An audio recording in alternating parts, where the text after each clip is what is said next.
I've got a new mic and I think it's a good excuse to make another UC video. So hi guys, I hope you've been doing great. I've been busy doing random stuff, but fortunately I did spend some time in the UC department.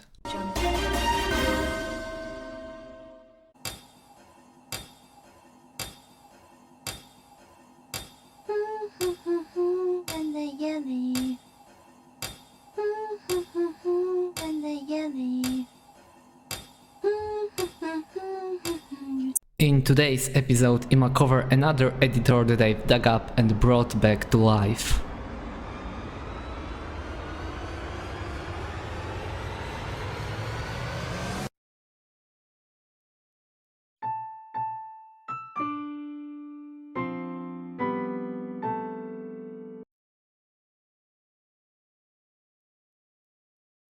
It was rather tricky task to revive the map editor and figure out how that works. Firstly, the source code for the editor is using files that aren't included in the GitHub repository.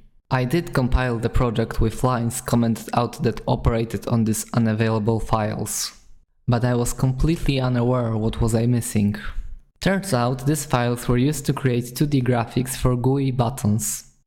Without them, it was impossible to determine from graphical point of view whether the checkbox is ticked or not, because they all looked the same. I took some time to figure out what the correct format for those files is, and I've managed to create my own copies of those files. The format is bizarre, so I will skip the technicalities, but in order to create a bitmap for any of the buttons in the GUI, we have to assign appropriate bytes in the sprite data file. Depending on byte value, different image operation will take place. With that figured out, I've managed to create one sprite which I'd assigned for every button in the GUI. That way, I was finally able to distinguish whether the checkbox is checked or not. Now it was the time to understand how to use the map editor tab. Obviously there wasn't any manual available online, so I had to use the trial and error method. Let me show you what I've discovered. As you have already noticed, there are several tabs available in the level editor submodule. Under the Paint tab, user can specify which paint mode he is currently interested in. Additionally, he may choose which texture page should be displayed in the left menu.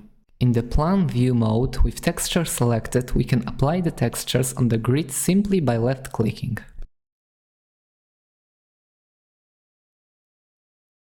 Switching to Buildings tab causes the textures to disappear. This happens because several tabs require additional checkbox to be selected in order to render textures. In order to save the map, user has to click fifth button at the top right part of the screen. This operation will actually create a few files, one of which is going to be .map file, which are used in the editor, while the other is going to be .im file, which is a map format used in the game. With the source code compiled with enabled editor preprocessor directive, user can load individual level or map he wishes to play. After selecting newly created map, user is asked to select lighting for a given stage and all texts dedicated to this stage. Since we are currently testing map creation functionality, we load random lighting and text files. Map loaded successfully, so we can celebrate with a backflip. Just as we can save the map, we can open the map we have previously worked on. This is done by pressing the top right button in the editor.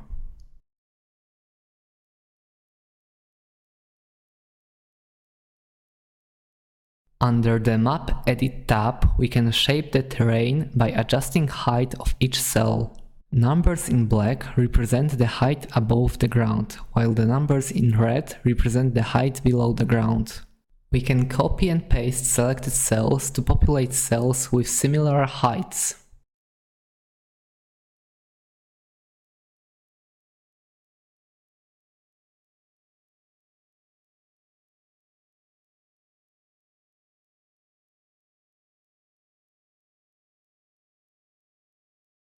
This video would probably take hours before I finish describing each option, and in the process I might even bore you to death, so I will just stop this and briefly mention a few things I've noticed while experimenting with this tool.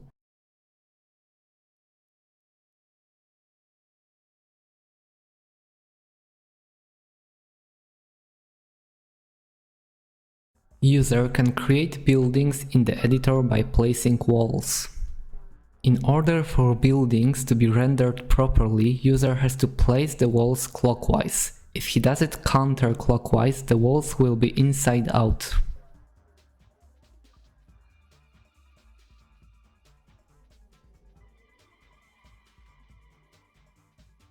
We can add additional stories to the building which give the user possibility to create complex multi-level structures.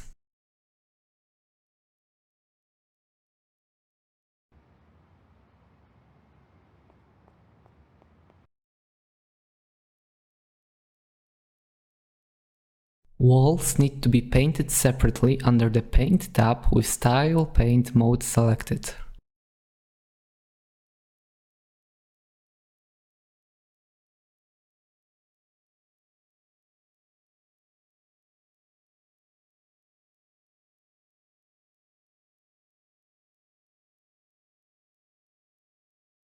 Finally, only .map files can be loaded into this editor, and these files aren't available on the disk with final release of the game. They do, however, appear in the prototype versions of this game.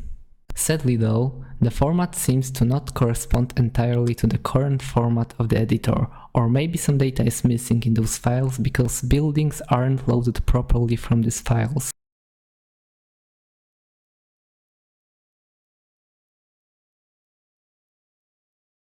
We can use the generated .im files to create missions in the mission editor.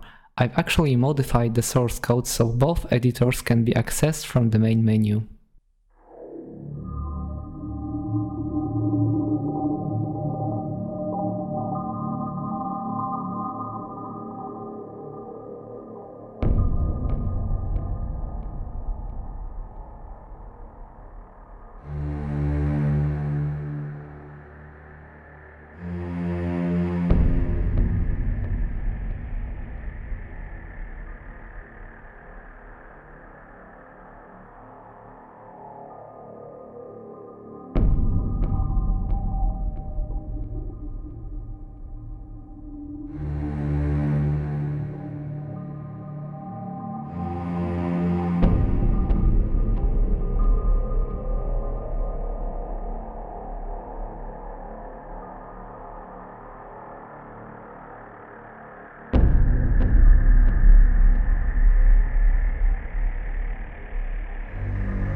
Just as my boy Mediocrates says, it's good enough for now. I've got 3 quick announcements to make before I wrap up this video. First is my invitation to all of you to my UC Discord channel where everyone is free to share their contributions, stories and have a good time there. Positive vibes only. Second, I submitted Urban Chaos to a speedrun marathon event where speedrunners are randomly assigned a game and they have 70 days to learn how to speedrun it. If the UC is chosen, it is very likely that my world record will be at risk, which would be actually great news as it might generate more interest in the game and I will have competition, so keep your fingers crossed. Lastly, I think that I might need to slow down with UC related content for the foreseeable future. Sadly, they do take a lot of time to make, and if I want to reach my goal, which is releasing my indie game on Steam, I might have to rearrange my priorities. That being said, I will work on some goofy levels with some dumb edits in the source code to make some weird ass content for you guys to enjoy. Take care, you all.